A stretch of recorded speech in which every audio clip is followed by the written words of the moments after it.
ইরানকে শায়েস্তার মিশনে উল্টো বিপর্যস্ত ৫,০০০ মার্কিন সেনা, যুদ্ধজাহাজে অনাহার, আত্মহত্যা সহ কি কি লুকাচ্ছে আমেরিকা?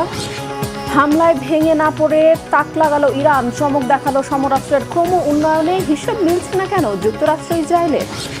এবছরই কি ভাঙছে ন্যাটো আর ইইউ? পুতিনের নীল নকশা ফাঁস। ইউক্রেনের পাশাপাশি ইউরোপের মলদোভাও কেন দখলের টার্গেটে? আসসালামু আলাইকুম, দেখছিলেন Bangla vision world news headline. ইরানের প্রবল প্রতিশোধ জলে স্থলে নাস্তানাবুদ করেছে, পুড়িয়ে মারছে পরাশক্তি আমেরিকাকে। মধ্যপ্রাচ্যের দেশে দেশে মার্কিন ঘাঁটিগুলোতে আর আস্ত রাখেনি তেহরানের বিরচিত প্রতিরোধের আগুন। প্রতিকূল পরিস্থিতিতে সেই আতঙ্ক আর দুর্বলতা ঢেকে পশ্চিমা দম্ভ অটুট রাখতে প্রায় জোর করেই সাগরে ভাসিয়ে রাখা হয়েছে ৫,০০০ সেনাসহ মার্কিন রণতরী ইউএসএস আব্রাহাম লিঙ্কনকে। জাহাজে সেনা সদস্যদের মধ্যে খাদ্য সংকট আর আত্মহত্যার চেষ্টার খবরও আড়ালের চেষ্টা হলেও তা মোটেই চাপা থাকেনি, ফাঁস করে দিয়েছে খোদ মার্কিন গণমাধ্যম। এখনও নিয়মিত যার সাফাই দিতে হিমশিম দশা মার্কিন প্রশাসনের। আর কি কি লুকাচ্ছে মার্কিন বাহিনী? নাইম আহমেদের ডেস্ক রিপোর্টে থাকছে বিস্তারিত। এক বা দুই দিন নয়, প্রায় ৯ মাস ধরে সাগরে ভাসছে পারমাণবিক শক্তিচালিত আমেরিকার যুদ্ধজাহাজ ইউএসএস আব্রাহাম লিঙ্কন। কোনো ক্রমেই স্বস্তিদায়ক হচ্ছে না এবারের যাত্রা। কারণ ইরানের বিধ্বংসী ক্ষেপণাস্ত্র আর ড্রোন হামলায় মধ্যপ্রাচ্যে যখন লণ্ডভণ্ড একের পর এক মার্কিন ঘাঁটি, তখন মান বাঁচিয়ে যুদ্ধের ময়দানে টিকতে এই যুদ্ধজাহাজ ছাড়া বিকল্প ছিল না দাম্ভিক মার্কিন প্রেসিডেন্ট ডোনাল্ড ট্রাম্পের। প্রায় ৫,০০০ নাবিক নিয়ে টানা ২৬৬ দিন ভাসছে বিমানবাহী এই রণতরী। এর মধ্যে প্রায় ২০০ দিনই কাটিয়েছে যুদ্ধক্ষেত্রে। চরম খাদ্য সংকট আর মানসিক অবসাদে আত্মহত্যার মতো চরম পথও বেছে নেওয়ার চেষ্টা করেছেন মার্কিন সেনাদের অনেকে। কারণ ওই রণতরীর আরোহীদের জন্য এই যুদ্ধ যেন অসমাপ্ত কোনো কারাগারের চেয়ে কম নয়। কেন এই পরিস্থিতি? কতটা চাপের মধ্যে রয়েছে রণতরীটির নাবিকেরা? ইসরায়েলের উস্কানিতে ইরানে মার্কিন হামলা, সাফল্যের ফুলঝুরি ট্রাম্প প্রশাসনের মুখে থাকলেও বাস্তবতা দেখাচ্ছে ভিন্ন চিত্র। সামনে আসছে মার্কিন বাহিনীর একের পর এক পরাজয়ের গল্প। ইরানের পরিকল্পিত প্রতিরোধে লক্ষ্যবস্তু করা হয় বাহরাইনে মার্কিন বাহিনীর ৫ম নৌবহরের ঘাঁটি। এতে পুরোপুরি ধ্বংস হয় চৌকস এই বাহিনীর সরবরাহ ব্যবস্থা। ওই অঞ্চলে অন্য বন্দরেও হামলার আশঙ্কা থাকায় রসদ সরবরাহের গুরুত্বপূর্ণ কেন্দ্র সরিয়ে নেওয়া হয় ভারত মহাসাগরের দিয়েগো গার্সিয়ায়। ইরান থেকে হাজার হাজার কিলোমিটার দূরের এই দ্বীপটি ব্রিটিশ নিয়ন্ত্রণাধীন। ফলে যুদ্ধক্ষেত্রে থাকা মার্কিন রণতরীগুলোতে রসদ সরবরাহ ব্যবস্থাটি পড়ে যায় দীর্ঘ ও জটিল এক ঘেরাটোপে। নিরাপদ দূরত্ব থেকে হামলার জন্য অনেকটা জোর করেই ৬ মাসের পরিবর্তে ৯ মাস ধরে স্থলভাগ থেকে বিচ্ছিন্ন রাখা হয়েছে সেনা ও নাবিকদের। বন্ধ আছে পরিবারের সাথে যোগাযোগের সুযোগও। পরিবারের সাথে দীর্ঘদিন বিচ্ছিন্ন থাকা, ঘুমের ঘাটতি, অনিশ্চয়তা আর অবিরাম যুদ্ধ প্রস্তুতিতে নাবিকদের মধ্যে দেখা দেয় প্রচণ্ড মানসিক চাপ। অবশেষে জাহাজটিকে দেশে ফেরানোর আশ্বাস দিয়েছে মার্কিন নৌবাহিনী। প্রশান্ত মহাসাগর থেকে রণতরী ইউএসএস জর্জ ওয়াশিংটন ভারত মহাসাগরে ঢুকলে রেহাই পাবে ইউএসএস আব্রাহাম লিঙ্কন। শুরু হবে দেশের উদ্দেশ্যে স্বস্তির ফিরতি যাত্রা। যুক্তরাষ্ট্রের নৌবাহিনীর ভারপ্রাপ্ত সেক্রেটারি হাংকাও জানিয়েছেন, নাবিকদের কল্যাণ ও নিরাপত্তা অগ্রাধিকার দিয়ে পরিকল্পিত পালাবদলের অংশ হিসেবে রণতরীটি শিগগিরই যুক্তরাষ্ট্রে ফিরে যাবে। বিশ্লেষকদের মতে সব মিলিয়ে মার্কিন বাহিনীর সবচেয়ে গুরুত্বপূর্ণ যুদ্ধযানগুলোর একটির উপর যে চাপ তৈরি হয়েছে তা এখন আর শুধু যুদ্ধক্ষেত্রের বিষয় নয়, এটি হয়ে উঠেছে নাবিকদের মনোবল, সরবরাহ ব্যবস্থা এবং দীর্ঘমেয়াদী সামরিক সক্ষমতার পরীক্ষা। এদিকে ইরান ও কাতারকে ঘিরে সামনে এসেছে আরেক বিতর্ক। ইরানের যুদ্ধবিমানের পাইলট আটক রাখার দাবি অস্বীকার করেছে কাতার। দোহা জানিয়েছে, চলতি বছরের শুরুতে কয়েকজন ইরানি পাইলট কাতারের আকাশসীমা লঙ্ঘন করে। যোগাযোগের চেষ্টা করা হলেও তারা সাড়া দেননি। পরে উদ্ধারকারী দল একজনের মরদেহ পেয়েছে বলে জানিয়েছে কাতার। যদিও আন্তর্জাতিক রেড ক্রস কমিটির কাছে পাঠানো চিঠিতে ইরানের সশস্ত্র বাহিনীর জেনারেল মোহাম্মদ বাগেরজাদে দাবি করেছেন, মার্চে একটি SU-24 যুদ্ধবিমান বিধ্বস্ত হলে ৩ পাইলট জীবিত অবস্থায় কাতারে আটক রয়েছেন। বর্তমানে অঘোষিত যুদ্ধবিরতিতে আছে ইরান ও আমেরিকা। চলছে হরমুজ প্রণালীর নিয়ন্ত্রণ নিয়ে দর কষাকষি। দুই দেশই দাবি করছে হরমুজ তাদের নিয়ন্ত্রণে। এমন ঘোলাটে পরিস্থিতির মধ্যেও সুস্থিরে নেই গণহত্যাকারী ইসরায়েলি বাহিনী। হরমুজ থেকে ২০০০ কিলোমিটার দূরে লেবাননে জারি রেখেছে গণহত্যার বর্বর মিশন। দক্ষিণ লেবাননের বিভিন্ন গ্রামে বিমান হামলা চালিয়ে হত্যা করা হয়েছে অন্তত 11 জনকে। ইসরায়েলি বাহিনীর দাবি, হিজবুল্লাহর কেন্দ্রীয় সদর দপ্তরে আঘাত হেনেছে তারা। এতে হিজবুল্লাহর এক কমান্ডার নিহত হয়েছেন বলে দাবি করেছে দখলদার ইসরায়েলের প্রধানমন্ত্রী বেনিয়ামিন নেতানিয়াহুর বাহিনী। Naim Ahmed, Bangla vision news desk. দিন যত গড়াচ্ছে তত স্পষ্ট হচ্ছে ইরান নিয়ে ইসরায়েলের ভুল হিসেব নিকেশ আর অপপ্রচার।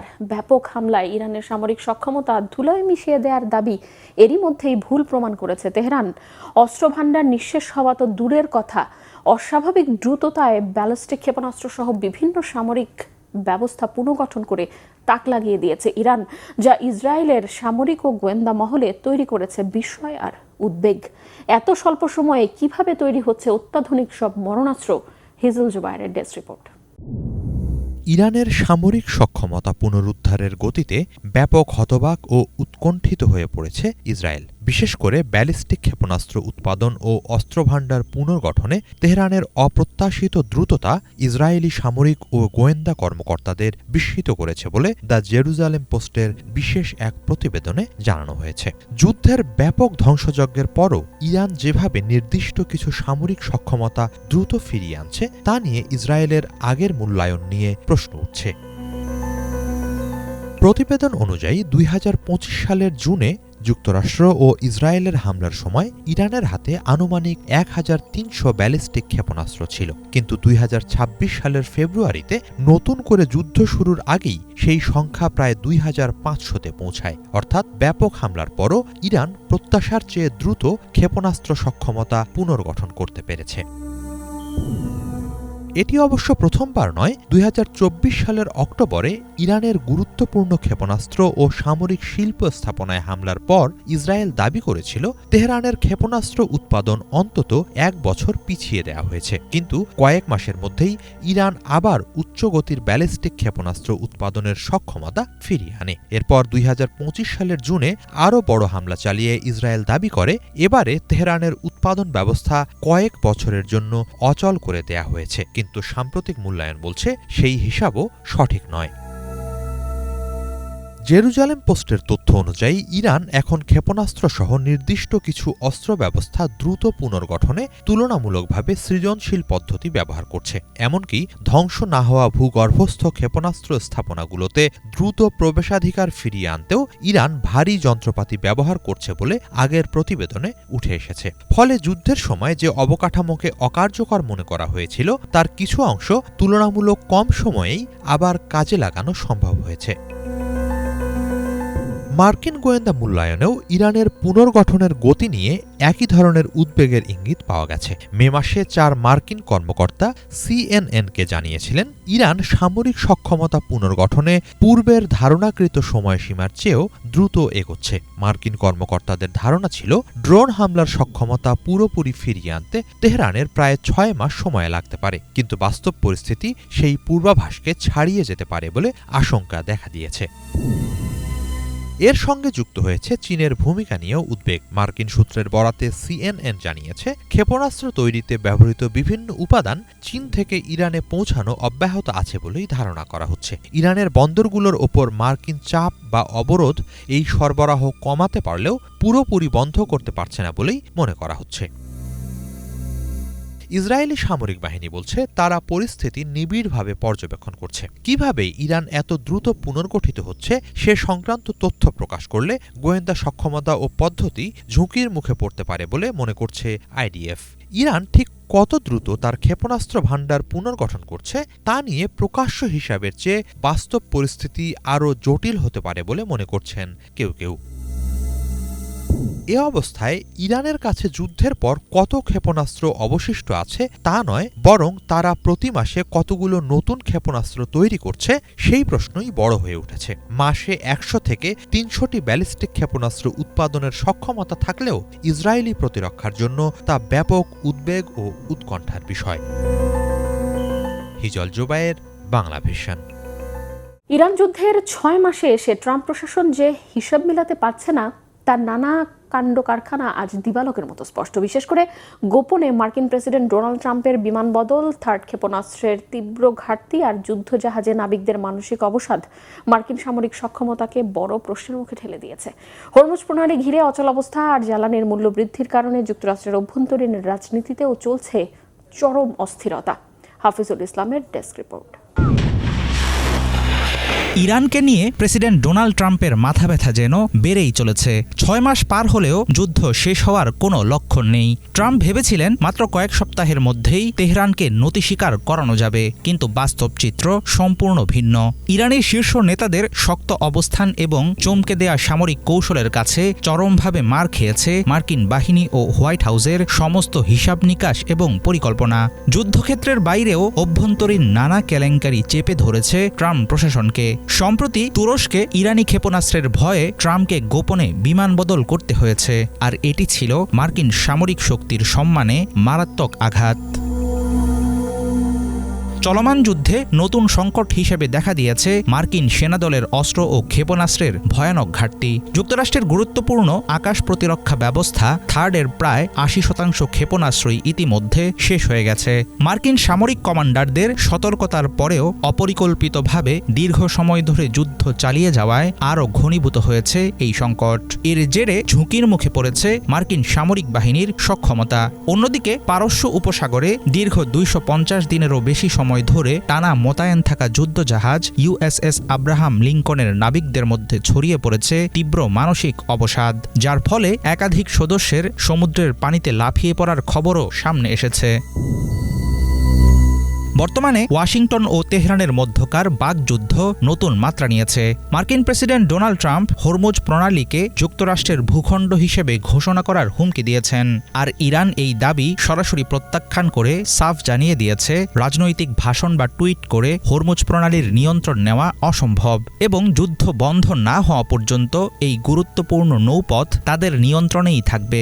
যুদ্ধ দীর্ঘায়িত হওয়ার সাথে সাথে জ্বালানির আকাশচুম্বী দাম মার্কিন অর্থনীতিতে প্রভাব ফেলছে। তবে প্রেসিডেন্ট ট্রাম্প জনগণকে এই সাময়িক কষ্ট মেনে নেওয়ার আহ্বান জানিয়েছেন, কিন্তু তাতে নাগরিকদের অসন্তোষ মোটেও কমেনি। মধ্যপ্রাচ্যে ব্যর্থতার পাশাপাশি রাজনৈতিকভাবেও ট্রাম্পের উপর চাপ ক্রমশ বাড়ছে। যুক্তরাষ্ট্রের আগামী মধ্যবর্তী নির্বাচন খুব কাছে চলে এসেছে। এমন পরিস্থিতিতে ট্রাম্পের নিজ দলের অনেক সদস্য এবং তার ঘনিষ্ঠ মিডিয়া ব্যক্তিত্বরাও অবিলম্বে যুদ্ধ বন্ধের দাবি জানাচ্ছেন। ট্রাম্পের এই যুদ্ধ এখন কেবল একটি সামরিক ব্যর্থতাই নয়, বরং তার প্রশাসনের জন্য পরিণত হয়েছে একটি রাজনৈতিক ফাঁদে। সেক্ষেত্রে ইরান যুদ্ধের দীর্ঘমেয়াদী ধাক্কা সামাল দেয়া ট্রাম্পের জন্য হবে বড় পরীক্ষা। হাফিজুল ইসলাম, বাংলা ভিশন। ন্যাটো আর ইউরোপীয় ইউনিয়নকে ভাঙতে কঠিন পরিকল্পনা হাতে নিয়েছে রাশিয়ার প্রেসিডেন্ট ভ্লাদিমির পুতিন। এবছরই লক্ষ্য বাস্তবায়নের কঠিন আলটিমেটাম পেয়েছে রুশ গোয়েন্দা সংস্থা ও সামরিক বাহিনী। দ্য নিউ ইয়র্ক টাইমসের প্রতিবেদনে দাবি করা হয়েছে, অগ্রাধিকারের তালিকায় প্রথমেই আছে ইউক্রেনের পাকাপোক্ত দখল, এরপরই আছে ইউরোপের ছোট্ট দেশ মলদোভার ওপর নিয়ন্ত্রণ প্রতিষ্ঠা। এমন তথ্যের ভিত্তি কি? এবার মলদোভায় কুনজর কেন ক্রেমলিনের? মীর ফজলের আব্বির ডেস্ক রিপোর্ট। ইউক্রেন যুদ্ধের মাঝেই এবার ন্যাটো ও ইউরোপীয় ইউনিয়নের মজবুত দুর্গে ফাটল ধরাতে নতুন কৌশলে আগাচ্ছে রাশিয়া। ইউরোপকে কাবু করতে পুতিনের নতুন হাতিয়ার এখন পূর্ব ইউরোপের ছোট্ট দেশ মলদোভা। চলতি বছরের মধ্যে ন্যাটো ও ইইউকে ভাঙতে গোয়েন্দা সংস্থা ও সামরিক বাহিনীকে নির্দেশ দিয়েছেন প্রেসিডেন্ট ভ্লাদিমির পুতিন। রুশ প্রেসিডেন্টের পরিকল্পনা বাস্তবায়নের জন্য ইউক্রেনের পর মলদোভাকে প্রাথমিক লক্ষ্য হিসেবে চিহ্নিত করা হয়েছে। 14 আগস্ট দ্য নিউ ইয়র্ক টাইমসের এক প্রতিবেদনে এই দাবি করা হয়েছে। পশ্চিমা গোয়েন্দা কর্মকর্তারা নিউ ইয়র্ক টাইমসকে বলেছেন, পুতিনের প্রধান অগ্রাধিকার হচ্ছে ইউক্রেন দখল করা, আর দ্বিতীয় প্রধান অগ্রাধিকার হচ্ছে মলদোভার ওপর নিয়ন্ত্রণ প্রতিষ্ঠা করা। কর্মকর্তাদের ধারণা, মলদোভার রাজধানী কিশিনাউতে রাজনৈতিক প্রভাব বিস্তার ছাড়াও রাশিয়া থেকে মলদোভা পর্যন্ত একটি স্থল করিডোর তৈরির পরিকল্পনা করছেন পুতিন। মলদোভা ছোট একটি দেশ হলেও রাশিয়ার নিয়ন্ত্রণ প্রতিষ্ঠা ও ইউক্রেনকে অবরুদ্ধ করার ক্ষেত্রে এটি একটি গুরুত্বপূর্ণ করিডোর। মলদোভা সরাসরি ইউক্রেনের দক্ষিণ পশ্চিম সীমান্তে অবস্থিত। দেশটির পশ্চিমে রয়েছে ন্যাটো ও ইইউ সদস্য রোমানিয়া। ফলে মলদোভা যদি রুশ বলয়ে চলে যায় তবে ন্যাটো ও ইইউ এর সীমানায় সরাসরি রাজনৈতিক ও সামরিক প্রভাব তৈরি করতে পারবে রাশিয়া।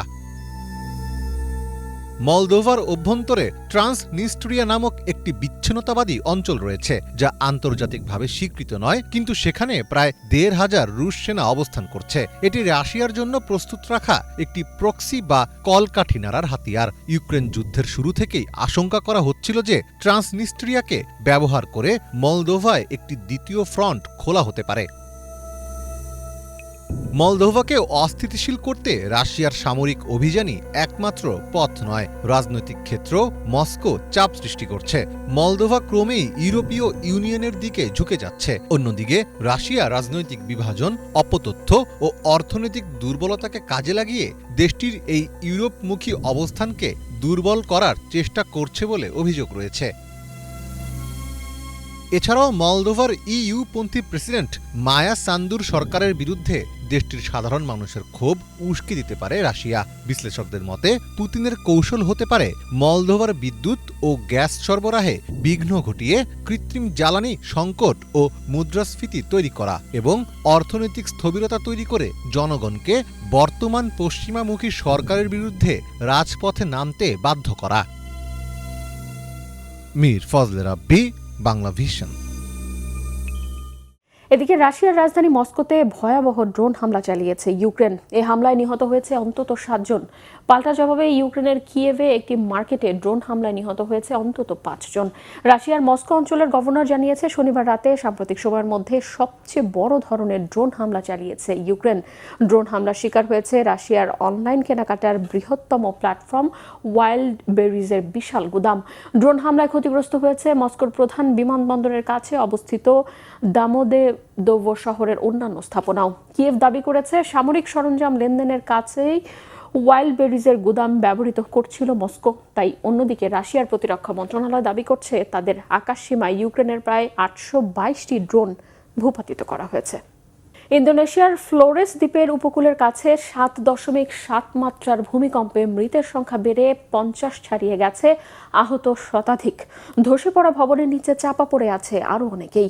স্থানীয় সময় শনিবার ভোর 5টার দিকে পূর্ব নুসা তেংরা প্রদেশের নাগোয়েক এলাকার কাছাকাছি ভূমিকম্পের পর বেশ কয়েকটি আফটার শকও অনুভূত হয়। ভূমিকম্পের গভীরতা ছিল মাত্র 15 কিলোমিটার। ভূমিকম্পের উৎপত্তিস্থল নাগোয়েকেরও মবায়ের শহর থেকে প্রায় 30 কিলোমিটার উত্তর পূর্বে। ভূমিকম্পের পর সমুদ্র তীরবর্তী ইন্দোনেশিয়ার কয়েকটি এলাকায় 1 মিটারেরও কম উচ্চতায় ঢেউ রেকর্ড করা হয়। ভূমিকম্পের প্রায় 3 ঘন্টা পর সুনামির সতর্কতা তুলে নেয় ইন্দোনেশিয়ার স্থানীয় কর্তৃপক্ষ। ভূমিকম্পের পাশাপাশি সুনামির আশঙ্কায় ঘরবাড়ি ছেড়ে উঁচু নিরাপদ এলাকায় আশ্রয় নেয় দুর্গত এলাকার 5000-এরও বেশি বাসিন্দা। অসুন্দর বাছাইয়ের কোনো প্রতিযোগিতা কি দেখেছেন বা শুনেছেন কখনো? প্রতি বছর ভিন্নধর্মী এমন আয়োজন হচ্ছে আমেরিকার ক্যালিফোর্নিয়া অঙ্গরাজ্যে। তাও আবার মানুষের নয়, কুকুরের জন্য এই প্রতিযোগিতা। নানান প্রজাতি, নানা আকারের কুকুরের অংশগ্রহণে এই প্রতিযোগিতা নিয়ে আগ্রহের কমতি নেই। ক্যালিফোর্নিয়া থেকে 8000 কিলোমিটার দূরত্বে ইউরোপের লিথুনিয়ায় কুকুরের জন্য ওই ভিন্ন এক প্রতিযোগিতা সাড়া ফেলেছে ব্যাপকভাবে, যেখানে মজার দৌড় প্রতিযোগিতায় অংশ নেয় ছোট্ট পায়ের কর্গি কুকুর। দ্রুত দৌড়ানোর বদলে খেলায় মেতে ওঠা কিংবা মাঝপথে থেমে দর্শকদের চোখে চোখ রেখে ভাব বিনিময়ে জমে ওঠে এই আয়োজন। সঞ্জিদা ইসলাম তন্নির ডেস্ক রিপোর্ট। কারো শরীর সম্পূর্ণ লোমহীন, চামড়া কুঁচকে গেছে, কারো জিভ ঝুলে রয়েছে মুখের বাইরে, কারো আবার সারা শরীর লোমহীন হলেও পায়ে এবং মাথায় রয়েছে অল্প কয়েক গাছি লোম।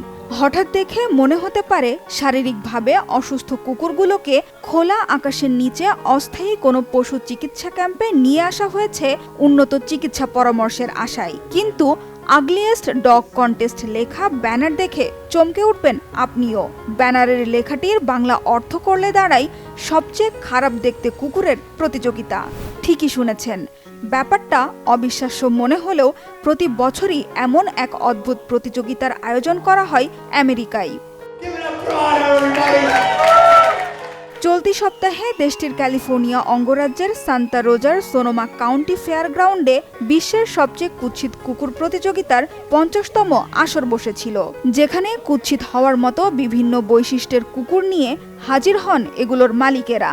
আমেরিকার বিভিন্ন অঙ্গরাজ্য ছাড়াও বিভিন্ন দেশ থেকে নিজেদের কুকুর নিয়ে এসেছিলেন অংশগ্রহণকারীরা। কুকুরগুলো আপাত দৃষ্টিতে অসুস্থ মনে হলেও এগুলো ছিল শারীরিকভাবে সম্পূর্ণ সুস্থ। এমনকি প্রতিযোগিতার মূল শর্তই হচ্ছে শারীরিকভাবে সুস্থ হওয়ার পাশাপাশি কুকুরগুলোকে হতে হবে গতানুগতিক বৈশিষ্ট্য থেকে আলাদা। এই আয়োজনের মূল মন্ত্র, সব রূপের মধ্যেই সৌন্দর্য লুকিয়ে আছে। কুকুরগুলো দেখতে স্বাভাবিক না হলেও তারা তাদের মালিকদের কাছে সুন্দর। আমি ওকে 4 বছর ধরে পুষছি। সত্যি বলতে কি, আমার মনে হয় এই কুকুরটা সত্যিই বিশেষ। আমি ওর নাম দিয়েছি স্কুটার। আমার ধারণা কিছু কুকুর মানুষকে ভালো কিছু শেখানোর জন্যই এই পৃথিবীতে জন্মায়, আর স্কুটার তেমনই একজন শিক্ষক। সে মানুষকে সহানুভূতি, ধৈর্য এবং সহনশীলতা শেখায়। এই প্রতিযোগিতায় অংশ নেয়া অনেক কুকুরই রাস্তা থেকে উদ্ধার করে দত্তক নেয়া। ব্যতিক্রমী এই আয়োজনের মাধ্যমে আশ্রয়হীন অসহায় কুকুর দত্তক নেয়াকে উৎসাহিত করা হয়। বড় বড় পেট শপ থেকে কুকুর না কিনে রোগ এবং দুর্ঘটনা থেকে বেঁচে ফেরা কুকুরকে দত্তক নিন। আমাদের কুকুরগুলো হয়তো নিখুঁত নয়, হয়তো বয়স্ক বা অসুস্থ, কিন্তু তারা আপনাকে অনেক ভালোবাসা দেবে। বিশ্বের সবচেয়ে খারাপ দেখতে কুকুর প্রতিযোগিতায় সেরা কুৎসিত কুকুর বেছে নেওয়ার পদ্ধতিটি বেশ অভিনব। চূড়ান্ত বিজয়ী নির্বাচনের ক্ষেত্রে বিচারকরা কেবল কুকুরটি কতটা খারাপ দেখতে শুধু সেটাই দেখেন না, বরং কুকুরটির ব্যতিক্রমী আচরণ এবং তার সাথে জড়িয়ে থাকা কোনো হৃদয়স্পর্শী গল্পকেও সমান গুরুত্ব দেন। কুকুরটি মঞ্চে আসার পর উপস্থিত দর্শকরা কতটা হাততালি দিচ্ছে বা উল্লাস করছে তাও বিবেচনা করা হয়। আমেরিকায় সবচেয়ে বাজে দেখতে কুকুরের প্রতিযোগিতার মতোই ইউরোপের দেশ লিথুয়ানিয়ায় প্রতি বছর কার্গি নামের এক ধরনের ছোট্ট পায়ের কুকুরের দৌড় প্রতিযোগিতার আয়োজন করা হয়। কার্গি কুকুরগুলোর পা খুব ছোট হওয়ায় এদের দৌড়ানোর ভঙ্গি অত্যন্ত চমৎকার ও মজার হয়। এরা পেশাদার গ্রেহাইন্ড কুকুরের মতো সোজা বা তীব্র গতিতে দৌড়ায় না। অনেক সময় দেখা যায় কিছু কুকুর মাঝপথে গিয়ে থেমে যায়, অন্য কুকুরের সাথে খেলতে শুরু করে কিংবা দর্শকদের দিকে তাকিয়ে দাঁড়িয়ে থাকে। কর্গি বিশ্বের সবচেয়ে ধীরগতির কুকুরগুলোর মধ্যে অন্যতম। তাই কর্গি দৌড় প্রতিযোগিতা একটি স্ববিরোধী ব্যাপার, আর সে কারণেই এটা দারুণ মজার। পুরোটা সময় শুধুই হাসি ঠাট্টা চলে এবং আমরা চাই না ওরা দৌড়াক, আমরা চাই না ওরা প্রতিযোগিতা করুক, আমরা শুধু চাই ওরা মজা করুক।